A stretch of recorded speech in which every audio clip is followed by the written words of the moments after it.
विधान परिषदेमध्ये मंत्री शंभूराज देसाई आणि अनिल परब यांच्यामध्ये खडाजंगी पाहायला मिळाली। मुंबईमध्ये मराठी माणसाला घरं मिळाली पाहिजेत या मुद्द्यावरून वादंग निर्माण झाला होता।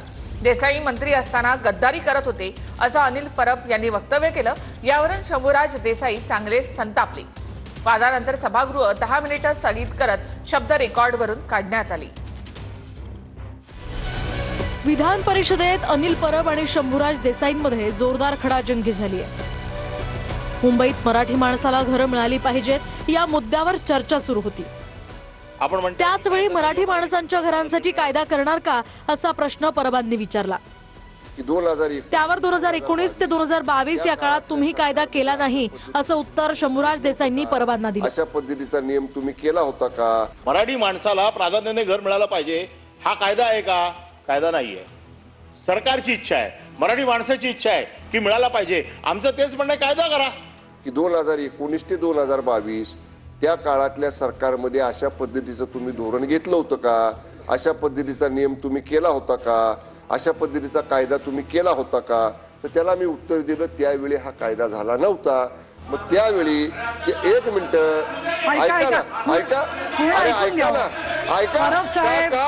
आता तुम्ही केलं नाही ते ऐकवत नाही का?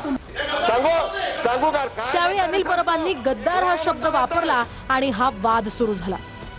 सन्मान्य सभापती महोदय, तुम्ही उत्तर पूर्ण करा। ऐकायची जर आहोत त्यांनी ते आता तुम्हाला गोंधळ घालायचा का? सभापती महोदय, आता मला वेळ द्या। आता तुम्ही ऐकून घ्या। अरे ऐका ना, तुम्ही ऐकून घ्या आणि बसा।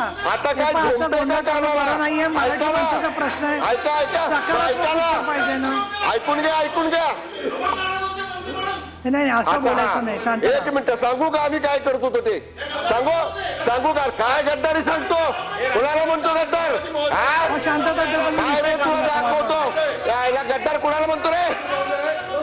काय गद्दार काय? सभागृह 10 मिनिटांसाठी थांबवते कामकाज। दरम्यान गद्दार हा शब्द नंतर रेकॉर्डवरून काढून टाकण्यात आलाय।